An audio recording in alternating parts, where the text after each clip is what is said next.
Puitling Sunday School Zirlai pariat na wana kan enlok le dona Zirtu song te lalpa iswa mingin chibai kan buk vek achau wana kan enlok tur hi sam number somriat le pahni na chang khata changa chang riat le sam number somriat le pathum na chang khata changa chang som le pariat na kan enlok dona a thu te hi an hlom khat tha a chuwang chuan rei tak enlok tura in ngai la vela a tha ange tuna kan zirlai hi asafa hla a chuan kan zir top na tur ani a alung len thak don riau mai asafa hla kan han zir deuh ngat ngata vana hian a hla kan zir top na tur lo thleng ta reng maya hemi sam number somre le pan ni na ina a thu tum tlang pui hi chu pathian hi ro rel tu ro pui ber ani thu ani a tin pathian chu ro rel tu chung nung ber ani thu ro pui ber le chung nung ber han ti kha dang lam na a om lutuk chuang lawa ro pui ber ro rel tu chung nung ber ni na tilai hian kan hmu ani chang som number somriat le pahnih na chang khat thu hi uluk devin soitum ta ila helaya hian pathian chu pathian in khom na siama chuan adinga pathian ho te zinga ro arela ti kan hmu ani helai thu hi amak khop maya pathian chu pathian in khom na siama chuan adinga ti kan hmu a helaya pathian chu ti hi Jehovah soina ani a api a capital letter p pathian vek ronzia ka hi amak khop maya hi bible sang sang ziak tu sang sang version sang sang te kan han ena alo ni vek lem lova athena chuan gods ti te lo nia athena chuan mighty ti ringot te tu tiang chuan zia lan ani a om zia chu pathian chu ama din le asiam mihring ni si ma se mihring chunga ro rel tu ra arwat lal te po ani theita a mihring te chunga ro rel tura arwat mihring vek lal hriat thi tele asangoi zon pui a khon bol upa te a ro rel pui te ti ila adik mai ome chung te hena chuan pathian chu a oma ti chuan anni ro rel tu te chu an ro rel na konga azil haw ani ti chang danga hian kan muta a ta hian chung ro rel tu te chuan an ro an rel sak mi pui te a chuan i thliar bik na te an nei ta a du sak bik te an neya du sak lo te an neya le nei takin ro te an rel thina a chang chuan misual tak tak te po thiam an changa an vo a ti khan a then te chu midik zok le kong tin renga po a dik em zok ate kha ra be an ni a ti khan an dik na te po chu sak an ni a tu tiang chuan dik na khan ro an rel tak tak thei to lowa tin pachia te mire thei te khatiang ang buai pui ngai le chom dol ngai ang chi reng te chunga khan that an chua le thei to lowa mira thei chon ra thei tlok tlok renga tin mi om thei le mi hausa te an vul thura katiang khan ro rel na lai lo takin ro an lo rel to thena chutia ang hne na chuan in ro rel na kha thak ula dik takin ro rel ula so om tuar te le pachia te po nangin nang ni hian khai chuak ula thamwa na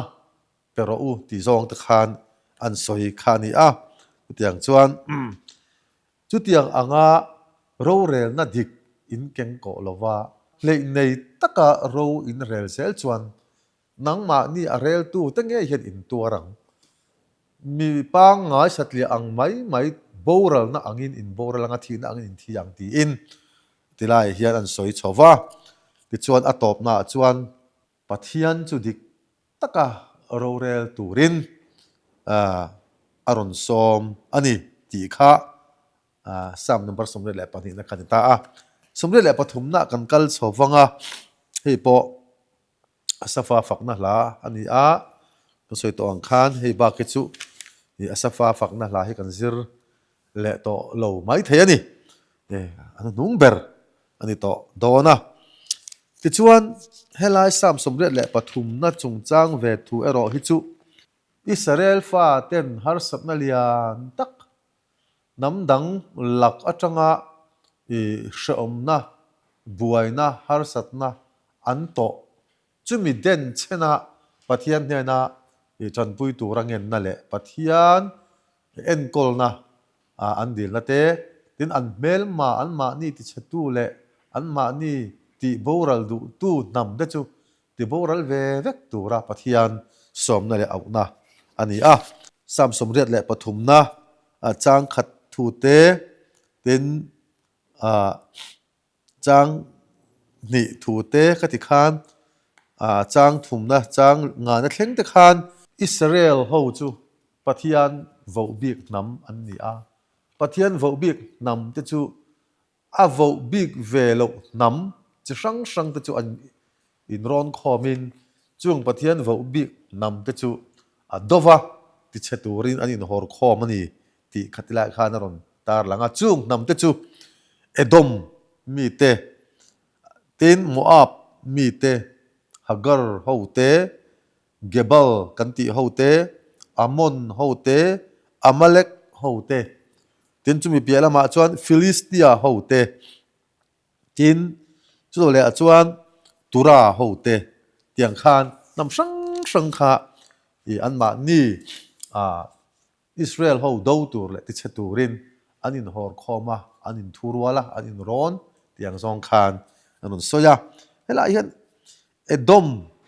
Edom nam hi esawa fapa upazok Edom atha kal zel te khan ni a Ismael hi chu kan thria a Abrahaman enge aboy nu hagari laka afa Ismaela khami tha kal zel te kha ani thunga Moab ho hi Lotan afanu upazok laka fapa ashin chumi Moaba tha kal zel ta kha an ni a tin hela hian Ammon po hi Lotan afanu nau pangzok laka fapa ashin khami Ammonia ben Amia antia chumi tha kal zel ta chu Ammon mi te an lo ni le ta a tla hian Hagar ho ma Hagar po kan thria a Abraham boy nu ani a chumi chuan te khan Ismaela aron hring ta a ani ho hi Arab namron jik chhuana te singa mi te po ani a mun nget po nei lo vak nomadic tribe an tiang diu ta khan ning chu tiang tham te chu ani ta Gebal ho hi Foiniki nam ni a ngai an ni a Israel marlama son an lo om thina tin Philistia ho po hi hemi Aegean tuipui atanga local heta Greek ram atanga local ni a ngai ani a anni ho po hi tuipui kam shula cheng thin anni Palestina ram khalama khan kal thina anni ho hi sematha ni lawangai anni ve thungta a tura ho ero hi chu sematha kal zel atanga lo chuak ni a ngai anni ani hi Foiniki nam anga nge chut le an thla kal zel te an ba ni thla tu te chut in Foiniki ni a ngai ani ta ani ti chuan anni ho nam sang a soi ba ka hian Assyria te po an ma ni tran pui tur hian enge an som poni mai thei ti chuan alo lang ve ta ming hi ti chuan pathian la kha thua kan mu angin Israel fa te po marlam Israel kan ti kha Ephraim le apol pui Israel kan ti Ephraim le Israel nam som marlam alal te ho kha mi chan ram khachu hemi Assyria sarkar hian BC zasari somni pakhat zasari somni pani khami vela khan aron lata mitam tak thayan oma tam tak sala shwai an oma katatang khan ram chu ti chet na lo omta ani helai hian hei Assyria ho hi Greece mizo chuan Greece kan tia sap tonga alam tu te chuan Tigris anti maya chumi lui pui lian tak le Euphrates lui pui inkar Phaizol chumi ram nuam tak om chu ani anti ti chuan Midian ho po hi Abraham le Keturi te fapa Midiana chumi tha kal zel ta kha Midian ho anti ani po hi ram nget nei lo vakwal thin katia angkha anni ve anni po ti chuan helai thuwa hian chutiang angmi ho te chu that chimi tur le khatiang anga an ma ni po an lal na te ti chiata oma ti boral tura ron soina kha anita ta chuan chu mi te chu chung ho zong chu chang riat na hian chiang takin alanga Midian ho chunga iti angte kison luya Sisera chunga iti angte Zabina chunga iti angte khan ti ve angche ti te kha oma hek ti lai hian khang tam ho zong kha ama in lal pan alo ne vek to na sa takin alo nga sa to khatiang ang ho iti ang khan heng ho po hi ti vero Assyria ho nam po hi ti in alo soi to ti chon an ni ho po nam chi sang ama be tu te Israel be tu te po lal pan alo ne sak to china chung ho te po chu endor khuwa te ti boralin an omani ti in aron soi he endor khuwa hi Jazreel Phaizol Phairuam hei more tlang kan ti le heta ali khabo chon tabor more tlang le tabor tlang inkara ni ta Jazreel Phairuam anni idon endor hi tabor tlang atang hian mel thum vel lek ahla ni angai ani khang ta kha kan Zirlai bu siam tu ziak tu hian fam kim takin aron zia ka khang ta kan soi lang ni sela ti chuan million tak lal tha tak lal huaisen tak lal than ti lal fing le lal huaisen le lal chak tak khang ho Midian nam si Midian ho lal pana alo ne sak to khang kron te khala chuakin orep ate jip ate ten heta midang jaba le jalmuna khang ho Midian ho lal huaisen tak te po kha lal pan alo ne vek to an pathian biak nat zong te po hi ilwa lan vekang iti chebe kila ke mani in ilwa lan vekang ilwa sak vekang an nam te poi ti chimit vek te ang ti na sataka lo eran to te khan ni ma se chung zong te lalpan ane sak ani chung te chu aron soi chuak nge ti la hian an ni ho chu na satakin vaivut thonga lei vir alo oma vaivut a vir chung ang hian ngai na shelo khopana sa in an ni ho chu han ngai sa te le ti ang chi te tin si sep thichem len ur ang mai hen an ni ho chu han ti dar la mang ang te kan siam te heng ho hi ti te in aron chong chuaka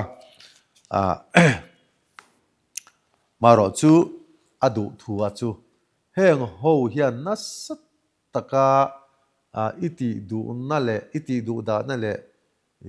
izil hau na le an ma ni i hne na awanga an in lam le ta i i ming chu enge an lo tran ve a nang ma chu an lo biak the nan ti hen an ti ve ne ti ra chuan amaro chu kha kha an be se ang kha chuan ta chia lam lova ti chuan i pathian an zon ve a an mu a pathian du da nanga an om ve an du rual rual khan chu tiang ang chuan an ma ni ho chuan kho sak si lo wangin a to pa chuan an ni ho chu kum khu a zak tak le mual pho taka om chung si a ti boral turin he la hian atlang aron kom chho don nai ta a to pa chuan ti hian ron soi ta a chung zong song nam zong song pathian chuan Jehovah chau lo hi pathian tak le pathian ro pui le chung nung dang tu ma hi an om lovani Jehovah hi Israel te pathian le le van siam tu pathian chak tak in do na ne thin tu pathian akha ni ti in helai hian atlang aron kom ta chuan toite in juda te thuro chia je na bu kha enge a ming ti in zo na hian oma chu hela hian kan soi lova i thum sam number sum le pathi na khan phek sum sari le pathum na khan chu juda te thuro chia je na bu chu misna ani ti phek sum sari le pathum na khan i aron langa tin zo na pathi na hi Amon hote Edom hote Moab hote tha tu te kha tu te nge ti kha oma kan soi to a phek sum sari le pasarna khan i Amon hote chu i kan soi to ang khan lotan afanu nau pangjok laka afapa amona ben amia ti an soi chumi tha kal zel ta kha ni ta ten Edom ho po hi ni china kan soi to ang khan esaba fapa upazok edoma tha te kal zel kha an ni Moab ho te hi chu in china khan lotan afanu upazok laka fapa i Moab pa nei chumi Moab tha kal zel te kha an ni ti kha phek number sumsari pasari na kan mu tin phek number sumsari le pariat na hian zo na pathum na acha na hi om ta ni Asuria ho le Midian ho hi khoi lai om tenge an ni ti kha zo na oma phek sumsari le pariat na chuan Asuria ho hi Tigris le Euphrates lu inkar om Babylon marlama om ani thu kan mu tin Midian ho hi Arabia mar thlang lam Gulf of Aqaba vel bora om ni soyan ni soi tong khan Midian ho hi Abraham le anupui keturi chumi te pani inkara anfa chumi kha kal zel te chu an ni ti kha soi le ta ila atoi zongin ti khan voina kan zirlai chu kan zo der chu ni tamaya voin zirlai en lawkna kan zirte lo ngai tha lo zirtu te zong lalpan tam takin mal som cheu ro se